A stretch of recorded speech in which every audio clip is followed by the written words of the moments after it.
munaasabadan oo ahayd mid ay ku midoobayeen jaamacadaha Xamar iyo Sky ayaa maanta lagu qabtay magaalada Muqdisho waxaana munaasabadaasi goobjoog ahaa mas'uuliyiin ka tirsan dowladda federaalka ee Soomaaliya ugu horeeya gudoomiyaha golaha aqalka sare xildhibaano maamulada labada jaamacad aqoon-yahano macallimiin iyo arday ugu horeyn waxaa madashaasi si wada jir ah uga hadlay gudoomiyaha jaamacadda lagu midoobay Xamar injineer Maxamed Macallin Xasan iyo aasaasaha jaamacadda Admiral Faarax Qare haddii aan ka hadlo ujeedada aan halkan isugu nimid waxay tahay in aan bulshada Soomaaliyeed u sheegno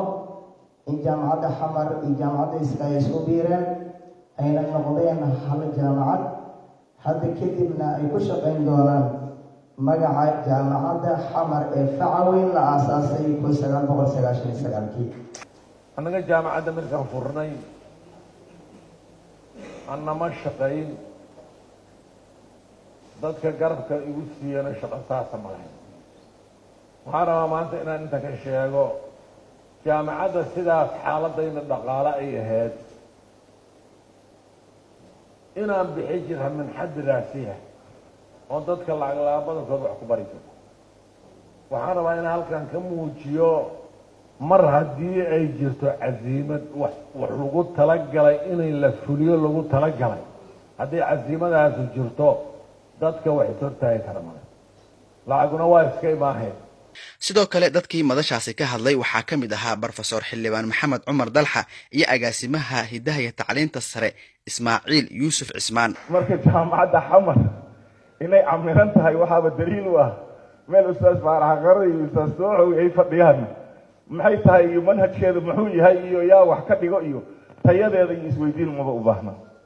Faarax Qare oo ku fikiray in jaamacadda Xamar uu aasaaso aad uu ugu mahadsan yahay jiilkii maaragtay soo baxay ee ka qalin jaamacadiisa oo hadda la xusay dad badan ayaa ku jira oo waliba maxkamadaha aad ugu shaqeeya uu ka mid yahay aan aad u soo naqaano abshir oo ah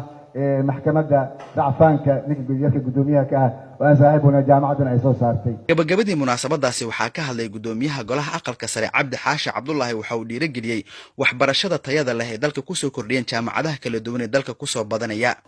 waxay noqonaysaa midowgaasi labada jaamacadood inay horteed u noqdaan dhalinyarada Soomaaliyeed ee aqoonta leh waxaan la hadlayaa kuwa jaamiciinta ee ama ardayda ah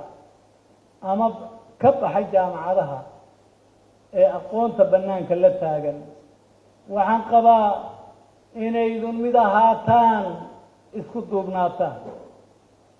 inaydun diidaan wixii xun